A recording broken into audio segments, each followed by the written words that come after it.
Hello दोस्तों, video को पूरा देखिए और चैनल को सब्सक्राइब एंड शेयर ज़रूर करें।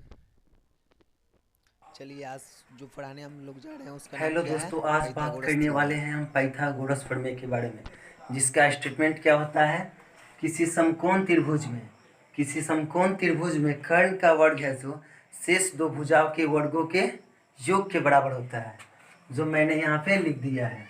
तो सबसे पहले दिया गया है कि एक समकोण त्रिभुज है, तो सबसे पहले हम एक समकोण त्रिभुज बनाते हैं यहाँ पे ए बी सी, जिसमें एंगल बी बराबर 90 डिग्री, यानी ये जो है समकोण है।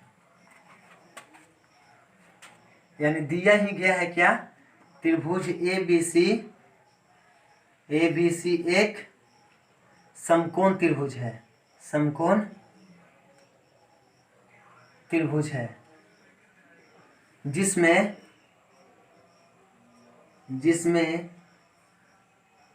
एंगल बी बराबर 90 डिग्री, यानी समकोण इसको बोल सकते हैं हम। समकोण एंगल जो बी है उसका मान कितना है, 90 डिग्री, यानी एक समकोण के बराबर है। तो सबसे पहले हम एक रचना करते हैं। क्या करते हैं? रचना। बी से लंब भुजा एसी पर मैंने डाला, जिसको यहाँ पे मान लेते हैं इसको डी, यानी बी डी लंब एसी पर खींचा। तो रचना में हम क्या किया है? रचना बी डी लंब एसी पर खींचा।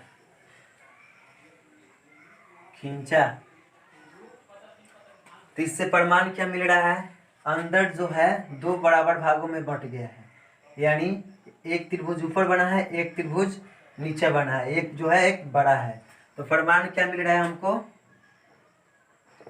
प्रमाण एक बार लेकर चलेंगे, एक बड़ा त्रिभुज, दोनों में से कोई एक त्रिभुज ले लेते हैं। तो एक बड़ा त्रिभुज क्या है? त्रिभुज ए बी सी, तथा त्रिभुज किसको ले लेते हैं? ए डी बी को ले लेते हैं। त्रिभुज ए डी बी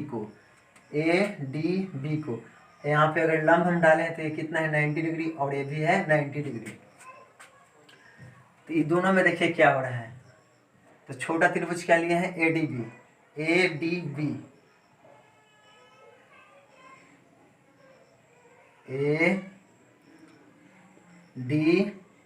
बी। ये लंब है इसलिए 90 डिग्री है।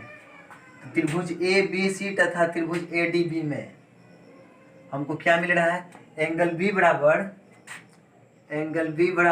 Angle D. कैसे? दोनों का मान 90 डिग्री है। दोनों का मान कितना है? 90 डिग्री। अब चलते हैं, इसमें भी शीर्ष ए है और शीर्ष इसमें भी है। शीर्ष ए इसमें भी शामिल है और इसमें भी शामिल है, यानी उभयनिष्ठ है। एंगल ए बराबर एंगल ए लिख सकते हैं। तो जब दो त्रिभुज का दो कोण समान हो जाता है तो त्रिभुज क्या हो जाता है? समरूप हो जाता है। इसलिए ए समरूपता से यहाँ पे ए का मतलब है एंगल समरूपता से, यानी कोण समरूपता से त्रिभुज ए बी सी समरूप हो जाएंगे त्रिभुज ए डी बी के। जब दो त्रिभुज समरूप हो जाते हैं तो उसके अनुपातिक भी बराबर हो जाते हैं। देखिए यहाँ पर भी ए बी शामिल है और इस बड़ा त्रिभुज में भी ए बी शामिल है। इसमें ए बी जो है कर्ण है। क्या है? कर्ण है। और यहाँ पे जो ए बी है लंब है। तो कर्ण और लंब से चलते हैं। तो कर्ण इसमें क्या है? ए बी, और इसमें कर्ण क्या है? ए सी इक्वल टू, अब क्या चलेंगे? लंब से। तो लंब इसमें है ए डी और उसमें क्या है? A B. अब इसको क्रॉस मल्टीप्लिकेशन करके आगे बढ़ेंगे। तो ए बी में ए बी से गुना हो जाएगा तो क्या हो जाएगा? A B square equal to A C गुना ए डी। इसको मान लेते हैं इक्वेशन 1। अब चलेंगे पुनः यानी अगेन त्रिभुज, यानी एक बड़ा त्रिभुज लेंगे और एक जो नीचे छोटा त्रिभुज बचा है उसको लेंगे। त्रिभुज ए बी सी तथा त्रिभुज किसको ले लेते हैं, बी डी सी को। त्रिभुज बी डी सी को में इसमें देखिए क्या हो रहा है, ये जो त्रिभुज है उसको भी बना लेते हैं हम। यहाँ पे जो छोटा वाला त्रिभुज मिला है बी डी सी, जो त्रिभुज है क्या है, बी डी सी है, इसको हम निकाल कर यहाँ पे रख देंगे जिसमें एंगल डी बराबर 90 डिग्री है। तो angle D equal to angle B लिख सकते हैं, ये दोनों का मान कितना है 90 डिग्री। तथा इसमें भी एंगल सी है और बड़ा वाला त्रिभुज में भी एंगल सी है, तो इसको भी हम लिख सकते हैं बराबर। क्यों, क्योंकि दोनों में ये क्या है, उभयनिष्ठ है। Angle C equal to angle C उभयनिष्ठ है, उभयनिष्ठ है। जब दो त्रिभुज का दो कोण समान हो जाता है तो त्रिभुज क्या हो जाता है, समरूप हो जाता है। तो त्रिभुज ए बी सी समरूप हो जाएंगे त्रिभुज ए बी डी सी के, त्रिभुज बी डी सी के, यानी ए समरूपता से।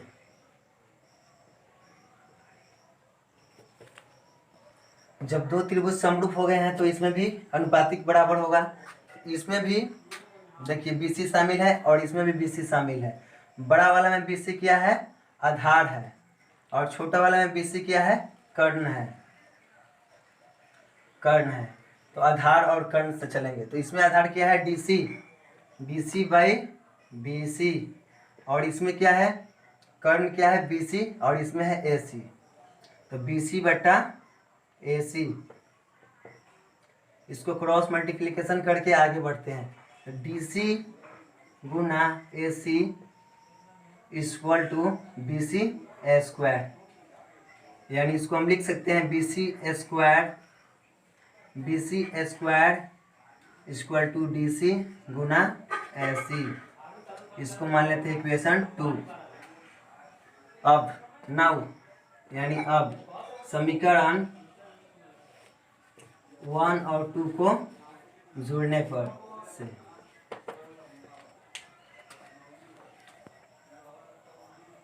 इसको क्या मान लिए है, इक्वेशन 2। अब क्या करते हैं, फ्रॉम इक्वेशन यानी समीकरण 1 प्लस 2 से। तो समीकरण 1 क्या है, यहाँ पे है, और समीकरण 2 यहाँ पे है।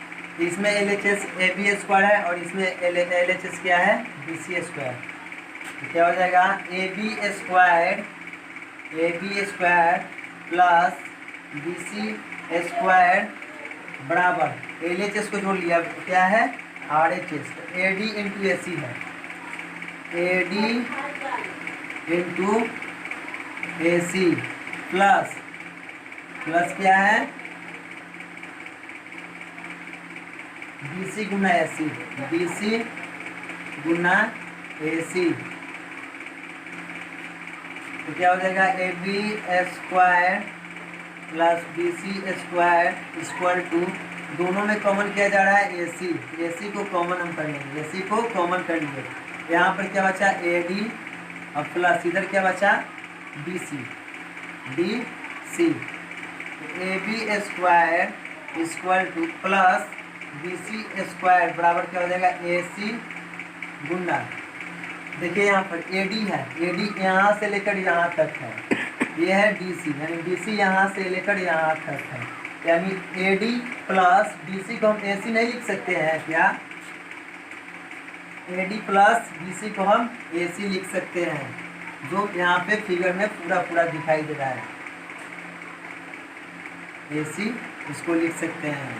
तो क्या हो जाएगा, AB square plus BC square बराबर AC स्क्वायर, यानी इसको इधर कर देते हैं उसको उधर कर देते हैं, यानी AC स्क्वायर बराबर AB square plus BC square